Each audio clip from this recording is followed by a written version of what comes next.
discuss this question on heat of hydrogenation.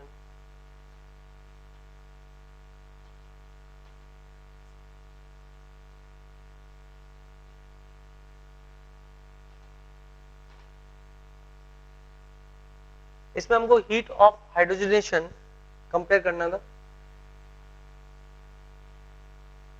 ये question number 41 का second part. तो हम यहाँ पे कुछ चीजें देखने की कोशिश करते हैं कि क्या क्या चीजें यहाँ स्टेबलाइजेशन दे रही हैं. पहला तो यहाँ रेजोनेंस है. यदि आप देखो तो ये बॉन्ड इधर से इधर मूव कर सकता है, ये बॉन्ड इधर से इधर मूव कर सकता है, यूं मूवमेंट हो सकता है ऐसे. यदि आप नोट कर रहे हो तो इधर भी p ऑर्बिटल है, एक sp2 हाइब्रिडाइजेशन है, इधर भी एक p ऑर्बिटल है, इधर भी एक p ऑर्बिटल है, इधर भी एक p ऑर्बिटल है. तो कंटिन्यूटी में डबल बॉन्ड है, डबल सिंगल डबल, तो ये रेजोनेंस की कंडीशन होगी. प्लस अब मेरे को अल्फा हाइड्रोजन देखने पड़ेंगे. तो इस पे अल्फा यदि हाइड्रोजन देखूं ये वाले पे, तो इस पे कोई अल्फा हाइड्रोजन नहीं, क्योंकि चार बॉन्ड यहाँ पे बने हुए हैं और वैसे भी ये sp2 हाइब्रिडाइज्ड कार्बन है. इस पे यदि हाइड्रोजन जुड़ा भी होता तो ये कोई काम का नहीं था, क्योंकि वो हाइपर कॉन्जुगेशन में पार्ट नहीं लेता. हाइपर कॉन्जुगेशन में वो अल्फा हाइड्रोजन पार्ट लेगा जो कि sp3 हाइब्रिडाइज्ड कार्बन से जुड़ा हुआ है. अब अल्फा हाइड्रोजन निकालने के लिए मैंने आपको बताया था कि आप इसको एक बॉक्स बना दें. ऐसे इसको बॉक्स में आपने बंद कर दिया. देखो इस बॉक्स से एक कार्बन ये जुड़ा हुआ है और इस बॉक्स से एक कार्बन ये जुड़ा हुआ है और एक कार्बन ये जुड़ा हुआ है. तो इसका मतलब इस कार्बन पे दो हिडन हाइड्रोजन होंगे, क्योंकि कार्बन चार बॉन्ड बनाता है, अभी दो बनाए तो दो हिडन हाइड्रोजन. इस कार्बन ने एक बॉन्ड बनाया, मतलब इस पे तीन हिडन हाइड्रोजन. इस कार्बन ने तीन बॉन्ड बनाए, मतलब इस पर एक हिडन हाइड्रोजन. तो टोटल अल्फा हाइड्रोजन जो यहां पे हो जाएंगे दो, एक और तीन, 6 अल्फा हो जाएंगे. तो एक तो it is stabilised by resonance SBr, that is stabilised by resonance plus 6 alpha hydrogen. Resonance stabilised है स्ट्रक्चर, चार एटम पे रेजोनेंस चल रहा है, प्लस 6 अल्फा हाइड्रोजन है. रेजोनेंस एक बड़ा अफेक्ट होता है ऑब्वियसली, बट जरूरी नहीं कि रेजोनेंस हरदम हाइपर कॉन्जुगेशन से ज्यादा बड़ा असर दिखाए. बट जब वो ऑलमोस्ट इक्वल कंपेरेबल स्टेज में होते हैं, बराबर के स्ट्रक्चर बन रहे होते हैं, तो obviously resonance will be the bigger effect. यहां देखो यहां पे रेजोनेंस नहीं है, क्योंकि ये जो कार्बन है ये कार्बन sp3 हाइब्रिडाइज्ड है, तो इस पे कोई p ऑर्बिटल नहीं है, इस पे कोई d ऑर्बिटल नहीं है. तो ये रेजोनेंस की कंडीशन ब्रेक हो रही है. ये अल्टरनेट डबल और सिंगल बॉन्ड की कंडीशन यहाँ पे मीट नहीं हो रही है.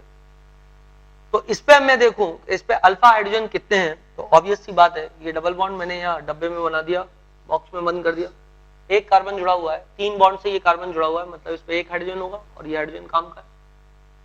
इस स्ट्रक्चर में देखें तो इस स्ट्रक्चर में अल्फा हाइड्रोजन दो यहां पर और दो यहां पर. तो total alpha hydrogen, the structure is not stabilized by resonance, the total alpha hydrogen are 5 alpha hydrogens. इस क्वेश्चन को देखें, इधर भी सेम वही है, एक alpha hydrogen. Let me check this whether I have drawn that correctly or not. C option.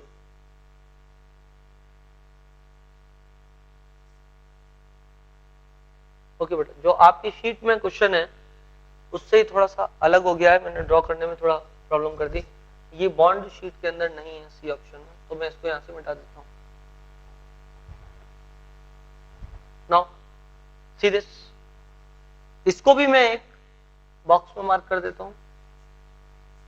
CS3 मतलब तीन अल्फा योग है और एक अल्फा योग है, तो एक दो 5 alpha hydrogen, 5 alpha hydrogens are there in this structure. इस स्ट्रक्चर में दो, दो 5 और एक, दो, दो 4 और एक 5. Let me check it out कि सही स्ट्रक्चर है या कुछ प्रॉब्लम तो नहीं किया स्ट्रक्चर में. बी वाले स्ट्रक्चर में एक डबल बॉन्ड यहाँ पर एक डबल बॉन्ड यहां पर,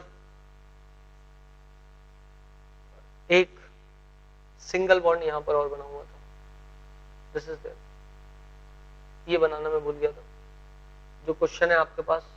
तो 5 3 अल्फा ये हो गए, 5 + 3 अल्फा बराबर टोटल हो जाएंगे 8 अल्फा हाइड्रोजन। सी वाले स्ट्रक्चर को एक ये नहीं बनाया मैंने यहां पर, बट इससे इसके बनाने से कोई फर्क नहीं पड़ता क्योंकि अल्फा हाइड्रोजन में है नहीं, इसमें 5 अल्फा रहेगा। इसको देखो तो इसको डब्बे में बंद कर दो, एक अल्फा ये हो गया, इसको भी डब्बे में बंद कर दो, एक अल्फा ये हो गया, 2 अल्फा ये हो गए, और ऑब्वियसली 2 अल्फा ये हो गए।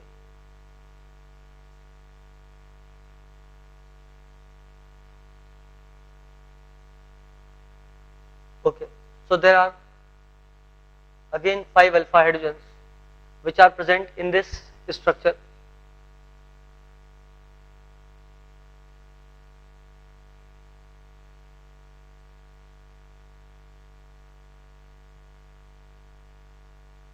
दो यहां पर, एक यहां पर और 2 यहां पर, ठीक है। यहां पर देखें एक अल्फा यहां हो जाएगा और यहां पर देखें तो 2 अल्फा यहां हो जाएगा। इस तरीके से आप अल्फा हाइड्रोजन बना सकते हैं। 5 अल्फा आ रहा है सी और डी में। मैं एक बार इसको और क्रॉस चेक कर लेता हूं कि मैंने वही क्वेश्चन बनाया है जो इधर दिया हुआ है आपके पास। डबल बॉन्ड पहले मार्क्ड है, फिर ये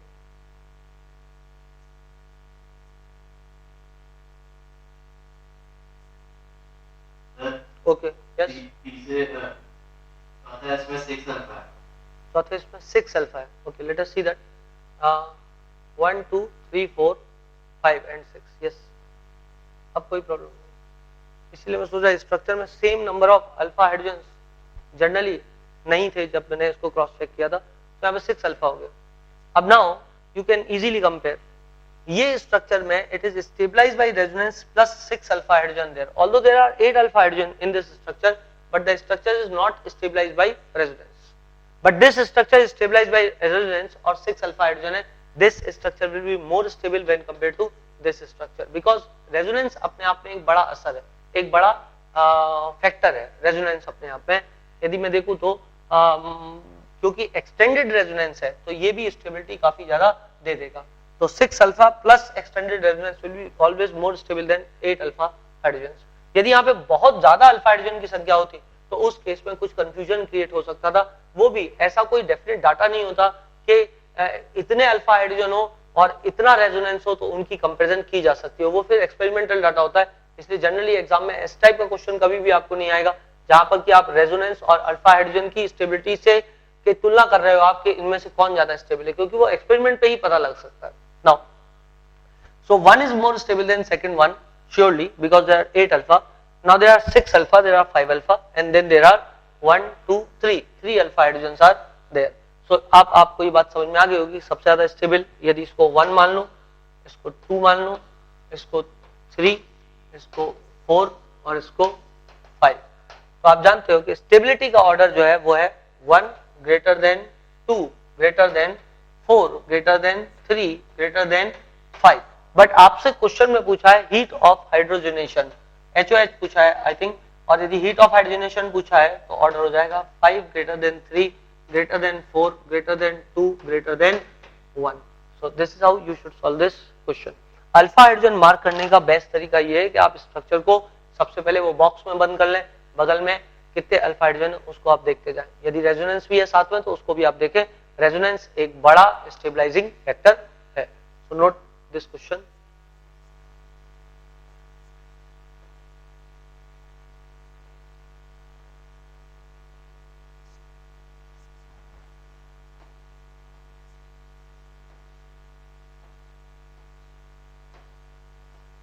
ये क्वेश्चन बेटा कंपैरेटिवली आसान क्वेश्चन है, इसमें आप इसको एक बॉक्स में बंद कर दें, अल्फा हाइड्रोजन देख लें, एक कार्बन एक कार्बन, एक बॉन्ड से कार्बन जुड़ा है मतलब 3 हिडन हाइड्रोजन इस पर होंगे, 3 हिडन हाइड्रोजन इस पर होंगे, और ये अल्फा कार्बन है, ये बात आप जानते हो बिकॉज वो जस्ट बगल में है, डबल बॉन्ड, ये डब्बे से बॉक्स से जुड़ा हुआ कार्बन है अल्फा, ये भी अल्फा, ये भी अल्फा और ये भी अल्फा। इस पर भी 2 हिडन हाइड्रोजन है और इस पर भी 2 छुपे हुए हाइड्रोजन है। So total hyper conjugating hydrogen are 6 + 4 that is 10 alpha hydrogen are there. इस स्ट्रक्चर में आप इसको बॉक्स में बंद कर दें, 2 अल्फा इधर और 2 इधर, तो total 4 alpha hydrogen are there. Obviously this structure is more stable when compared to this structure. Heat of hydrogenation बोले तो इसका heat of hydrogenation इसके heat of hydrogenation से ज्यादा होगा। तो अल्फा हाइड्रोजन आप मार्क कर ले और स्टेबिलिटी ऑफ स्ट्रक्चर आपको पता लग जाएगी।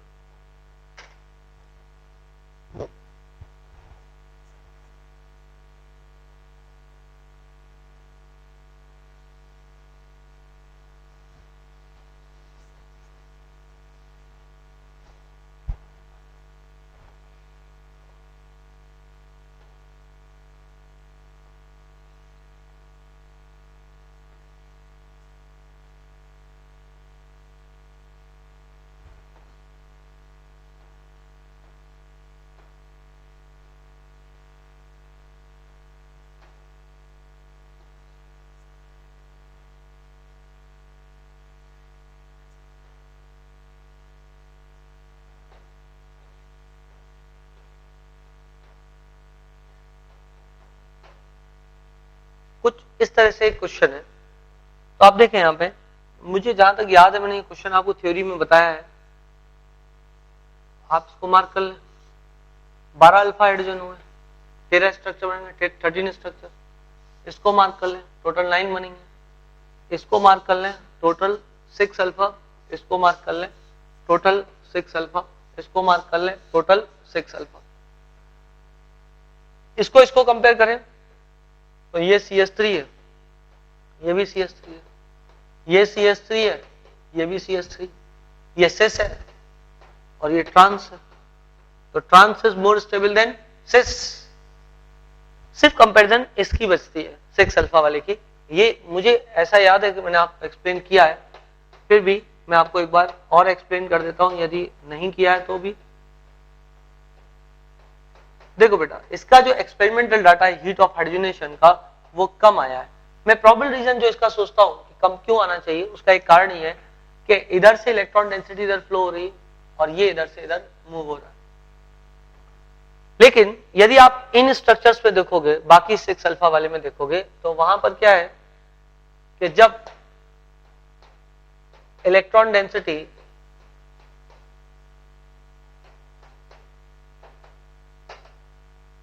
इधर से इधर जा रही है, उसी वक्त इलेक्ट्रॉन डेंसिटी इधर से इधर आ रही होगी। तो ये क्या हुआ, ये एक तरह से क्रॉस हाइपर कॉन्जुगेशन हो गया। मतलब आपस में इलेक्ट्रॉन डेंसिटी 2 विपरीत दिशाओं से, 2 अपोजिट डायरेक्शन से एक दूसरे को अप्रोच कर रही है। जब वो 2 अपोजिट डायरेक्शन से अप्रोच करेगी तो ये डबल बॉन्ड यहाँ पे टिक जाएगा, डबल बॉन्ड यहाँ से मूव नहीं कर पाएगा। और जो डबल बॉन्ड यहाँ से मूव नहीं कर पाया तो इसका मतलब क्या होगा, अनस्टेबिलिटी हो जाएगी। तो एक तरीके से क्रॉस हाइपर कॉन्जुगेशन यहाँ पे दिख रहा है, जबकि बी और सी स्ट्रक्चर में क्रॉस हाइपर कॉन्जुगेशन देखने को, where is that structure, this one, इस स्ट्रक्चर में क्रॉस हाइपर कॉन्जुगेशन देखने को नहीं मिलेगा। सब कुछ एक ही डायरेक्शन में, यूनिफॉर्म डायरेक्शन में चल रहा है। आपको नेचुरली ये लग सकता है फिर सर इसमें और इसमें भी क्रॉस हाइपर कॉन्जुगेशन हो सकता है, बट इसमें अफेक्टिवली नंबर ऑफ स्ट्रक्चर ज्यादा बन रहे हैं, एक पे 10 बन रहे हैं, एक पे 13 बन रहे हैं, 13 बन रहे हैं, तो therefore that will be more stable condition. So that is the probable explanation कि क्यों सबसे ज्यादा स्टेबल ये है, क्योंकि इसमें 13 स्ट्रक्चर बनेंगे, यहाँ पे 9 अल्फा है, so this is more stable than this one. Then इसमें क्रॉस हाइपर कॉन्जुगेशन नहीं है, इनमें क्रॉस हाइपर कॉन्जुगेशन है, so this is more stable than this one. 6 alpha and 6 alpha, but इसमें क्रॉस हाइपर कॉन्जुगेशन नहीं है। इन दोनों स्ट्रक्चर में क्रॉस हाइपर कॉन्जुगेशन प्रेजेंट है। अब एक बात और देखो, यहाँ पे ये ट्रांस है, ट्रांस पर रिपल्शन कम होता है, ये सिस है, सिस पर रिपल्शन ज्यादा होता है। Therefore you will see that कि यहाँ पर जो है आपको स्टेबिलिटी ज्यादा मिलेगी, यहाँ पर स्टेबिलिटी आपको कंपैरेटिवली कम मिलेगी। okay. एक क्वेश्चन और,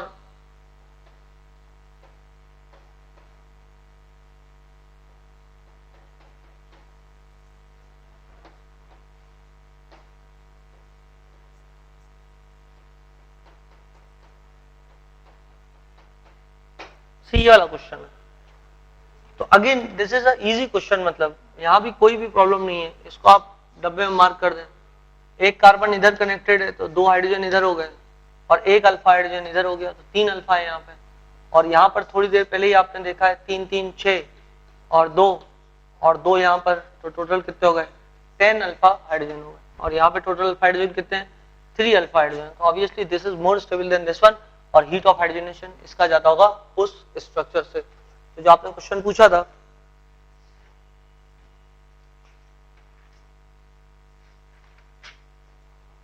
now one more question that I have to discuss that you have asked me is regarding heat of combustion.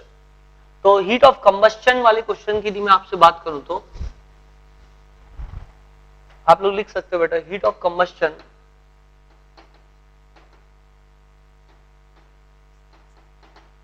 is inversely proportional to stability when number of carbon atoms are equal, when number of carbon atom are equal।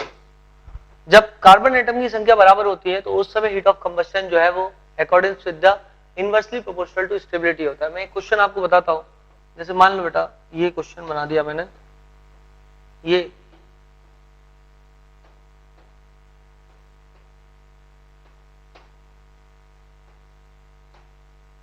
और यदि किसी ने पूछा कि इसमें heat of combustion किसका ज्यादा है, तो आप देखो चारों स्ट्रक्चर में नंबर ऑफ कार्बन बराबर है, पर इधर sp3 हाइब्रिडाइजेशन है। आप देखो हर एक स्ट्रक्चर में हर कार्बन पे sp3 हाइब्रिडाइजेशन है।